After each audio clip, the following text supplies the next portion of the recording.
Hello, guys. Welcome back to another podcast, another Heart to Heart with Hads. Today, I'm going to be talking a little bit about emotional eating. I feel like this is a topic that needs to be discussed. I have clients who deal a lot with emotional eating, stress eating, and so this is something that I decided to do a training on for my clients. But I was like, you know what, I might as well make a podcast episode on this as well, and just kind of understanding like the neuroscience behind why we make the decisions that we make when it comes to food and like shedding light on okay, what are some things that we can do instead of using food as a coping mechanism. So let's get into it. We're going to be understanding the why behind the bite itself.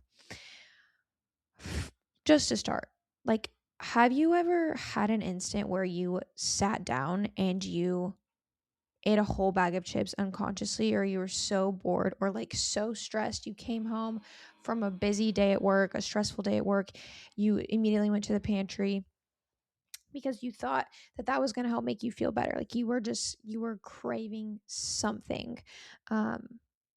I don't know if you've ever felt this, but this actually has nothing to do with willpower and everything to do with your emotional state.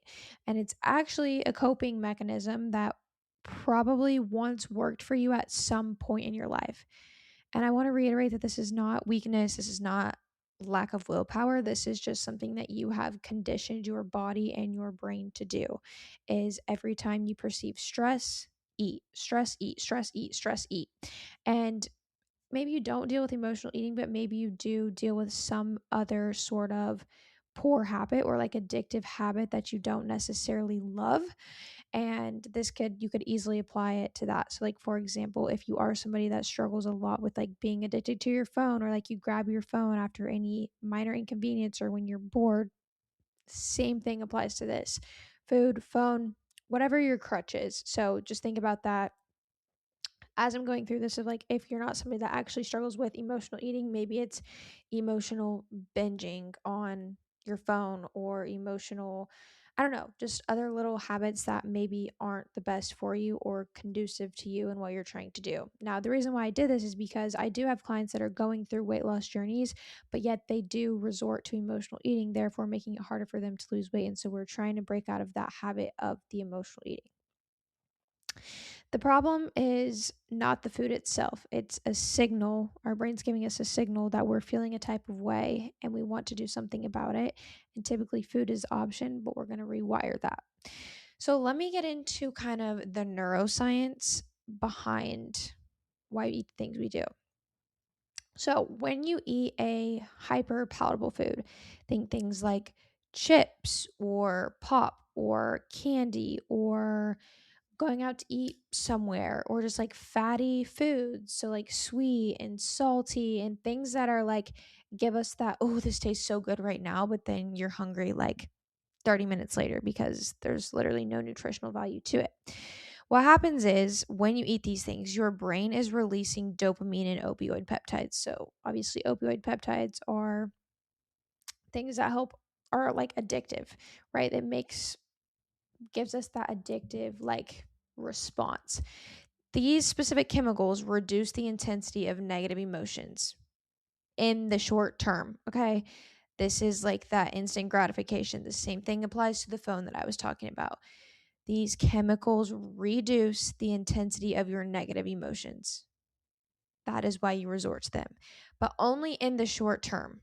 And so I'm going to talk about this, but one way that we can help reduce us falling into quick little things is doing more things that require delayed gratification, like going to the gym, like cooking a meal, like just the process of something in general. And that's why I preach so much about, the fitness journey, and how someone's fitness and health journey really teaches them a lot of discipline, a lot of delayed gratification, because not always do you see that what you're doing is working. And that's could be a whole nother topic, but that ties into it. But I just want you to know, like, this is how our brains are wired. Our brains are wired for wanting comfort. It's doing exactly what it was designed to do. Find fast relief from discomfort. And that's a lot of how our bodies actually our minds are. And that's why a lot of the times people are like, oh my gosh, I feel so uncomfortable in my skin, like what can I do right now to like help me lose 10 pounds? Like, well, that's not how it works, right? You're so much in that discomfort that you're like, okay, what's the quickest thing that I can do to stop feeling this discomfort? The same thing comes from food. When you are stressed, okay, what's the thing that I can get, what's that dopamine hit I can get right now that's going to make me feel better? It becomes a loop because our brain predicts, remember, that stress is coming, food will fix it. And not everybody's wired like this, but if you can think of a certain instant or time in your life when, okay, when you were first stressed, when something first traumatic happened to you, what did you first turn to? And honestly, I can think of this myself. I honestly feel like I did not have a problem with, I don't feel like I have it now, but I do remember when my dad was like very, very sick and people just kept bringing us food. And it was like food. Every day we had food. I would specifically request a specific person to like get these like Italian rolls from a specific place. And like I really ate my feelings really, really badly because that's what was provided to me. What that was my environment at the time. Like there was nothing else that was bringing me comfort. And yeah, obviously, food I think is a better option like than me going and partying and turning to drugs and things like that. But at that instant, like food was there, and that's what I resorted to.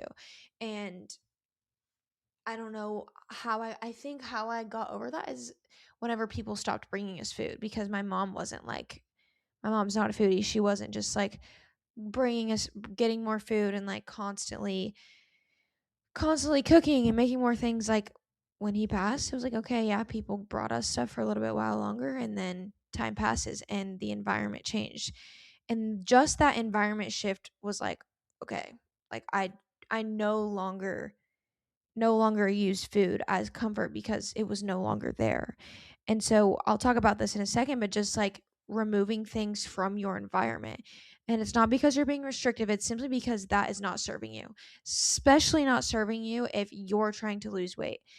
I was talking with a client and she was like, oh, I was just like going ham on Oreos. Like, why do you have Oreos?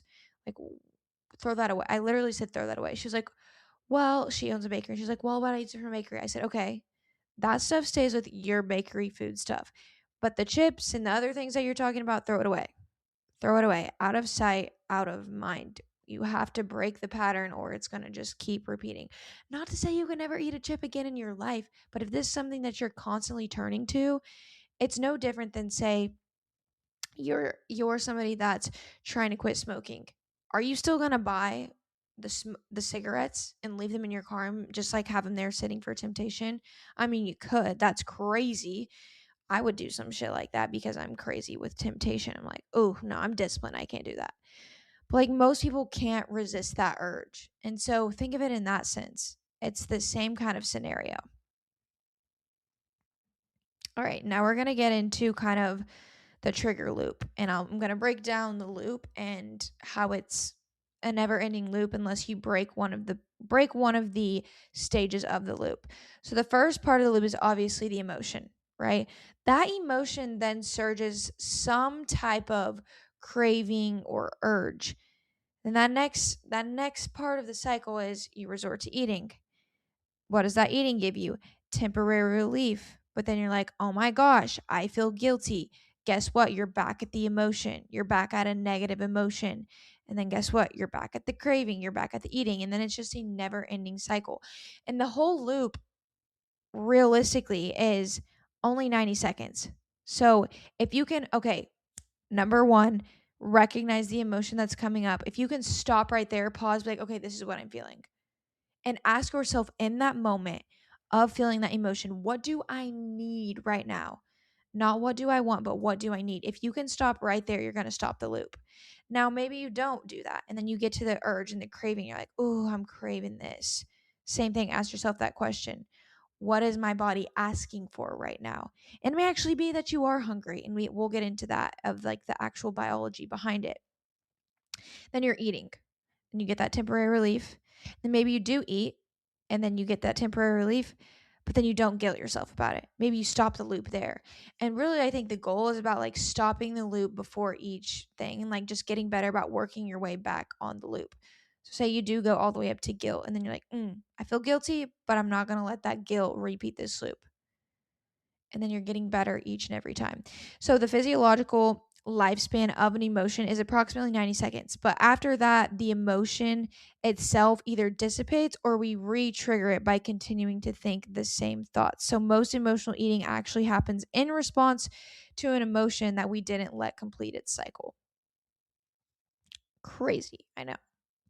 So I'm going to now kind of explain the types of triggers that there are. First one being emotional. And I see this a lot. This is stress, loneliness, boredom, anxiety. This right here activates your brain's emotional center before your rational thinking center. Next one, environmental. TV on, driving, kitchen counter, pantry, fridge, like the things where it becomes the unconscious behavior. The environment is signaling this is when we eat. So every time you sit down to watch TV, maybe you're like, this is when I eat. Or every time you're driving, you're like, okay, this is when I eat, this is when I snack. Or the kitchen counter is just there. You're sitting at the kitchen counter and you're like, this is when I eat. And it's really just being very conscious of your thoughts, your environment, everything. And then pantry and fridge, obviously, like what's going on in the pantry, what's going on in the fridge. Every time you go in the pantry, you got to get a snack. So every time you go in the fridge and you make something for somebody else, you have to do it. It's all about becoming conscious of these things. And then the social trigger, obviously, family gatherings, people pleasing.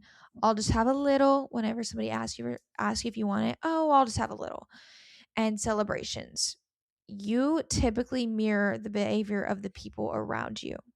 So, for example, like Brock and I will go out to eat sometimes, and this dude's like, I'm gonna get 2 burgers and fries, and I'm like, oh my gosh, like, but you see him doing that, like, oh, like I should be kind of doing the same thing. No, you don't have to eat an asshole, just because the person around you, the people around you, are scarfing everything down.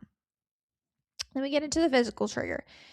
Physical, we're going to go more into the like biological aspect of this, but the skipping meals, the blood sugar drop, lack of water, poor sleep, all of these things raise your hunger hormone ghrelin by 24%. So when you skip a meal, whenever you don't drink enough water, whenever you sleep very poorly, this increases you and your hungriness. Most, not all, but most emotional eating actually stems from the biological triggers. But wear an emotional mask. So, for example, say you don't eat breakfast, and then by the time 2 p.m. comes around, like, I haven't eaten breakfast, I haven't eaten lunch, I'm starving, I'm hungry, this happened at work, and then it all just kind of like gets mixed into like a big old tumbleweed. When in reality, if you would have just ate a balanced breakfast, you would ate a balanced lunch, you wouldn't be feeling these emotions. And I think a lot of people struggle with their emotions and these negative feelings because they didn't take care of their body to begin with. And so it all really starts with taking care of your body to begin with the right things. So something that you can do is kind of like map out your personal triggers. So like think of a situation that happened, think of the exact feeling, think of what exactly you reached for, and then what exactly you actually needed. Because most of the time, what you actually needed wasn't food, it was connection, rest, control, validation, safety. So for example, someone at work pisses you off, you get super frustrated, you're like, oh fuck it, when I get home I'm gonna have a glass of wine, I'm gonna order takeout. Is that really what you needed, or did you actually just need to be heard by someone? Did you actually just need to vent? Did you actually just need to go blow off some steam, go on a walk, go to the gym? And I say these things like you think it's like, oh, really, Hanley? Like I can't just drink this in peace. Like, no. Like, do you want to continue to build that habit of every time you're stressed? Oh, I deserve a reward. I deserve some type of treat to help bring me comfort. No. What is that teaching you? So now we're going to talk a little bit about the neuroscience behind naming the emotion. Naming the emotion. Naming the emotion is putting words to what you feel. Name exactly what is happening. Example, like I already said, Sally pissed me off at work. She told me that I don't even know work drama because I don't work with people. But like X person pissed me off because they didn't show up to this meeting and they didn't do what I asked them to do, and they're constantly yada yada yada yada. And now I'm really frustrated. I'm annoyed. I hate my job. Okay, what is it that I need in this moment? Like, can I do I have a solution to this right now? Or can I just do something else? But what happens when you do this, going back to naming the emotion, is it reduces the activity in your amygdala, which is the part of the brain that is like your alarm alert system. And it increases activity in your prefrontal cortex, which is where you make your rational decisions. And so instead of making an emotionally charged decision, you can make a rational decision because you're not just going based off your emotions. You literally change the state of your brain by simply naming what's happening. Crazy. So, breaking the loop that I was talking about in real time, first thing, stop and breathe. Okay. Okay. I'm really pissed off right now. This happened. Breathe. Inhale for 4 and exhale for 6. This is going to activate your parasympathetic, but also just helping you calm down, rest, and digest. So, stop and breathe. Okay. It's fine, Natalie. Name the feeling. Say it out loud or write it down. I am feeling blank. Not just stressed, but I am feeling unappreciated and exhausted. And okay, why? Why am I feeling unappreciated and exhausted? Because XYZ. Because I'm running around the house. Because I'm doing the laundry. I'm taking care of the dogs. I'm doing the dishes. I'm making the dinner. And the list goes on. The more specific you can be, the better. And then ask yourself the real question. The real question. And this is where radical honesty comes into play, is what is it that I actually need right now? Sit with it. Do not rush your answer. What comes up first is typically what the truth is. And then the last thing, choose consciously. You may still eat. You may be like, well, food is the answer. But that's fine because now it's actually a choice. You're making the choice and you're not just immediately reacting to a certain situation. You've slowed down. You're like, okay, what is it that I really need? Maybe you are hungry, like going back to that biology that I talked about. Maybe biologically, maybe physically, you are actually hungry. And that's okay. And you deserve to eat, but you deserve to eat something that's going to make you feel nourished and not like a piece of shit. Alternate routes for each of the emotions. Now we're going to get into that because we can't just say put the cookie down or quit eating. What are we going to do in place? We have to give the brain a better option. I want you to think of this. Like anytime you feel like you're reaching for something you shouldn't, be like, okay, I want you to think, and you really have to, this is a practice. You have to think, what's the better option for me right now? What is the better option for me, so that you can actually build the tools that are meeting that underlying need, like we talked about. So stress or overwhelm, box breathing, meditation, walking outside in nature, calling or FaceTiming a friend, writing a brain dump, cold water on your face or on your wrist, loneliness, when you're feeling loneliness and disconnection, send your friend a voice note, show up in your community group, journal a letter to yourself, make eye contact with nature, go out into public, connect with people, go to the gym, go out of your way to make conversation. Build your own community, whatever that looks like for you. And a lot of the times too, I see boredom. I just eat because I'm bored. This is not an excuse. Change your physical location. If you're in the living room, in the kitchen, go somewhere else. Go into your room. Go start reading a book. Go outside on a walk. Start a creative project, a hobby. Put on some music, move, dance, clean the house, do something that you've been putting off. Call somebody, watch a movie, get on your phone and scroll for all I care. Boredom is typically an understimulated nervous system. What that means is you typically either need one of two things, either novelty, which is creativity and um, connection and doing something fun, or you need rest. Like there's no in between. It's either you need to rest, like you're bored because you actually need to rest and chill and because you're always doing something, or you maybe actually do need to do something creative. Let out your creative juices that are not harming you.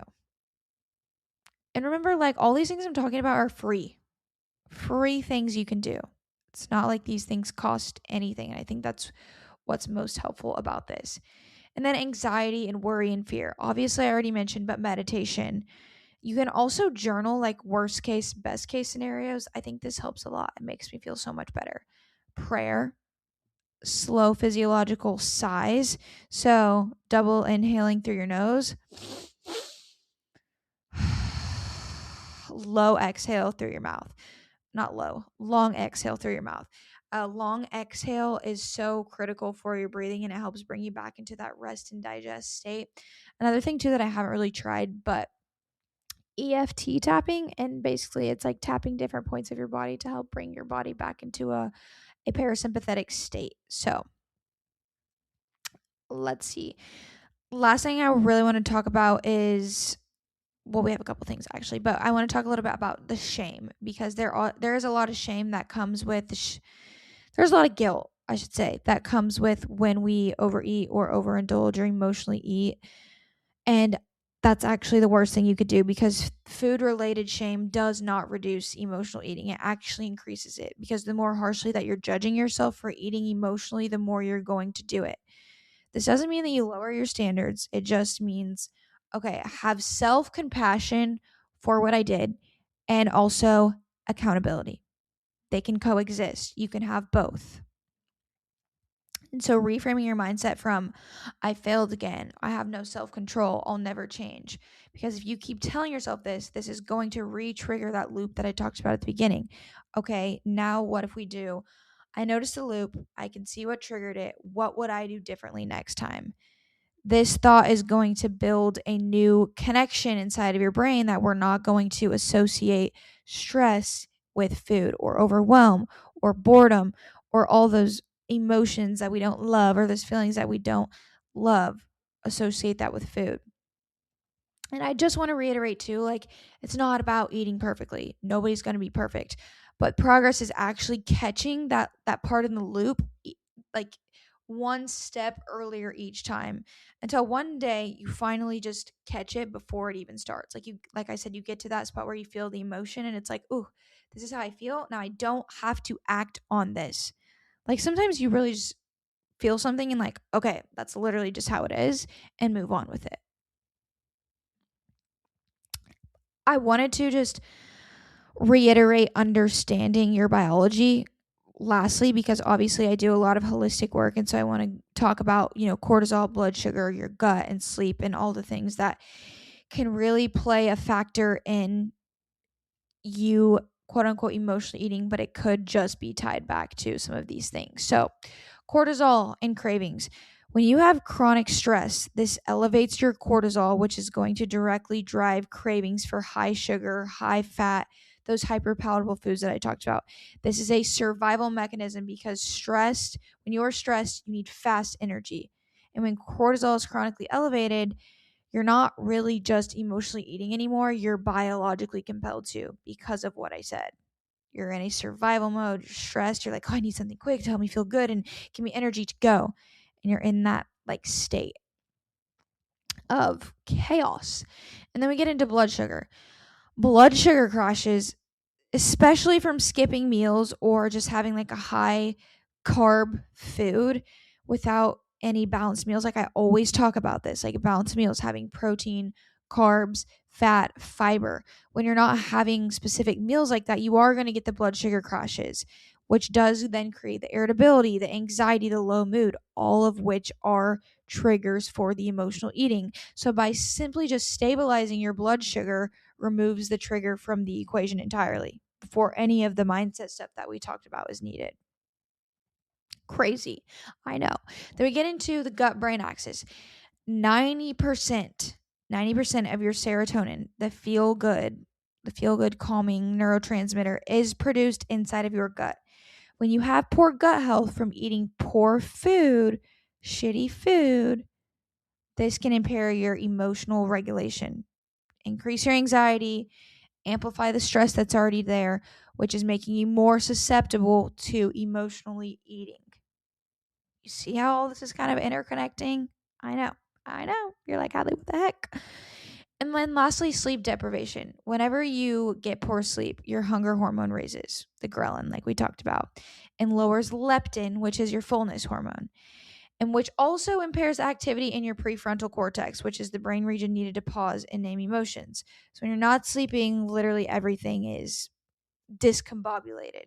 So you're literally like fighting this battle with one hand tied behind your back, basically, because you didn't sleep good. And so now it's like, oh, you have extra, like, oh, I feel blah. So that's kind of understanding the biology behind what could be triggering the emotions, but kind of getting into what I want to leave you with and like your homework if you do struggle with emotional eating is keeping like a trigger journal. So the situation, the feeling, what you ate, what you actually needed instead, and then build your instead list. So 2-3 things that I kind of mentioned from each category of things that feel good for you, and put it somewhere where you can see it, maybe your notes, something, or just start practicing grabbing other things or these other coping things you can do. Just start with 1 or 2 at a time and just see how it feels. See if you actually feel better after it. I think too, at least once a week when you do feel the emotion, if the emotion comes up for you, pause. Okay, pause. Try to do it one time this week if you notice it, or when you notice it next. Pause, just stop, breathe, name the feeling, ask what you need. And I think this will help a lot. This is gonna like help make those new neural pathways for you. Okay, guys, that's all I got for this episode today. I hope you guys enjoyed it. I really loved researching the behind of these things, and I think it'll be really helpful for you guys. So if you like this episode, leave me a rating, review, share with a friend, whatever you got to do, and I will see you in the next episode. Bye.